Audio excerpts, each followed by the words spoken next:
Yo, so what is up, guys? So we've all heard of the company Waymo. Waymo is basically a company that is owned by Google, and it is a fully self-driving car that uses all LiDAR scanners to scan its virtual surroundings and scans, whether or not it's going to hit a dog or a person or not.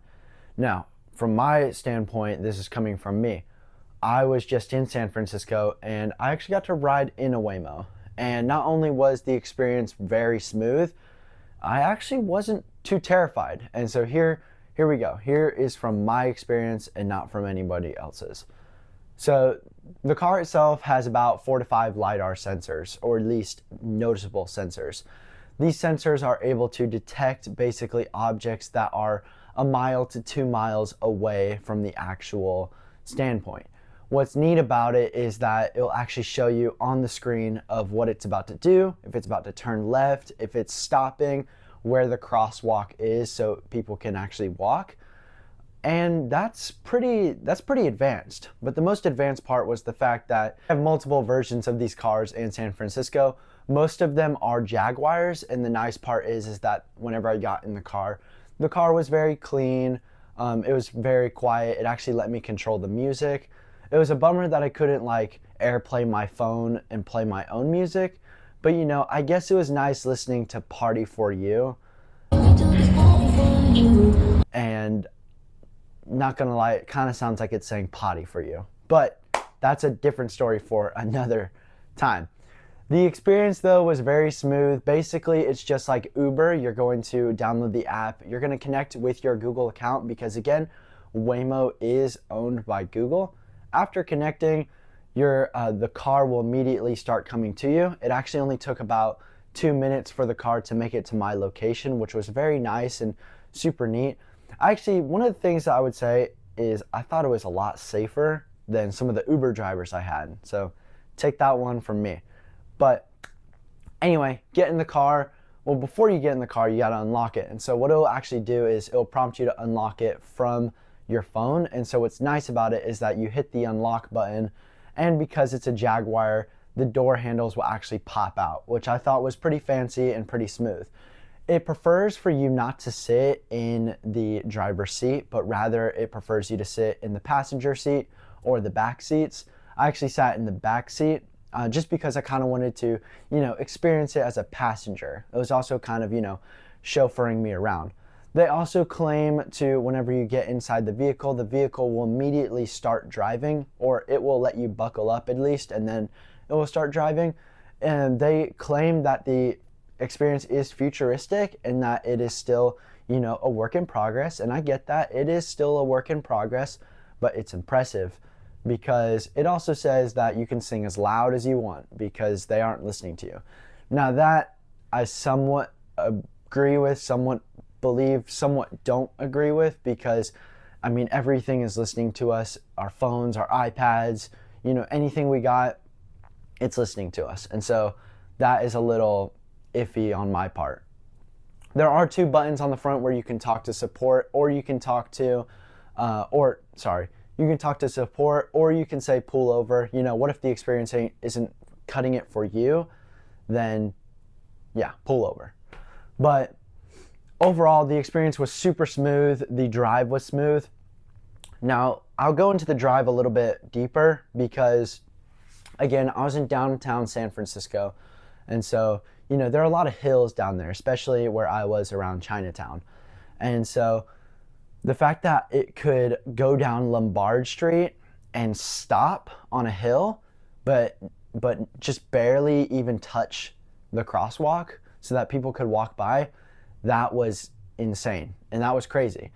The other, interesting part about it, this was kind of what scared me, was when 2 buses drove past and it was starting to turn, but then it stopped, and it was a light stop. It saw that they were there and it was getting ready to turn, but then a Toyota drove by, and so before that it started going. And so that was just a little bit scary. I'll actually pull up the clip, that way you guys can see it as I'm explaining it. But it basically does what, you know, you would do in a mountain at like a blind side view. Like you want to pull out a little bit just so you can see what's going on. And so I feel like that's just one of the spots of technology that is still improving, especially just turning and things like that. It was funny, my mom was in the car and she actually asked me, why does it have that weird disco ball on the top? And I'm like, I thought that was funny. But that is the LiDAR camera. So that will sense things and objects, and it will draw them out too on the display. And again, it shows you what it's doing on the display. Now, wrapping this video up, how does this help me? And why did I think that my experience was great? So first of all, I thought my experience was great just because the app was super intuitive. It was easy to jump on the app, download it. I immediately could pay with Apple Pay. You can also, you know, split the cost if you want to, like Venmo someone, or I believe there's actually a feature in the app where you can split the cost. You can also say not even pay the tip, which is nice. The fact that I could pay for a $20 ride and not have to tip, you know, $2 to $3 after getting dropped off. And so I kind of like that little money saver right there. The cars do obviously charge, and they are EVs, and so they'll do that themselves, which is pretty neat. So that is sort of, you know, awesome and intuitive, and that's a cool way to like it. The other, how does it benefit me? Well, not that I'm going to live in San Francisco anytime soon, but if the technology continues to improve, and, you know, they're already, I believe, in Dallas and Houston, they're in parts of Texas and parts of Arizona, you know, as the technology continues to improve, I wonder how the world would be, and if the world would actually be safer if we had more self-driving cars on the road. Just because they could kind of think for themselves, and they could kind of greet each other saying, don't turn yet, I have the right of way. Different things like that, or this person's in a hurry, so this person's gonna go first.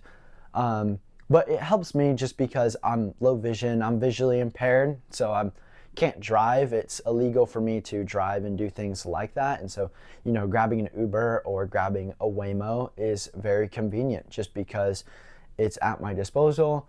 It's easy to jump in and take a ride. I will admit that the price will, you know, could hike up, or, you know, I gotta watch how many rides I'm doing because, see, I took a ride that was probably about 5 miles away, but because I was in downtown San Francisco, that just meant that I was spending a little bit more time in the car. And so, you know, you gotta watch how much money you're spending. You could pay $60 for 3 rides in a day. So, I mean, that's a lot. But the experience was great. I definitely liked the whole, you know, driving it yourself, or it drives itself kind of thing. I knew it was always going to be a thing. And so the fact that we were able to crack this is pretty cool. But let me know what you guys think about this. It definitely was scary. You know, had my mom in the car, she actually said, I chose this over skydiving. So I thought that was kind of funny. She wanted to do Waymo instead of skydiving, which, hey, cool. I mean, no one really wants to jump out of a plane that bad like me. But anyway, let me know what you guys think about this whole Waymo experience. Next week is WWDC. Again, just graduated, so we're still kind of getting a couple of things all situated. Got a new computer, so the experience is going to be a lot better. And if you're following the socials, we actually showed the computer in there. So definitely go check out Instagram, Twitter, or X, whatever you like to call it. And we'll see you guys over there. But until the next one, guys, peace.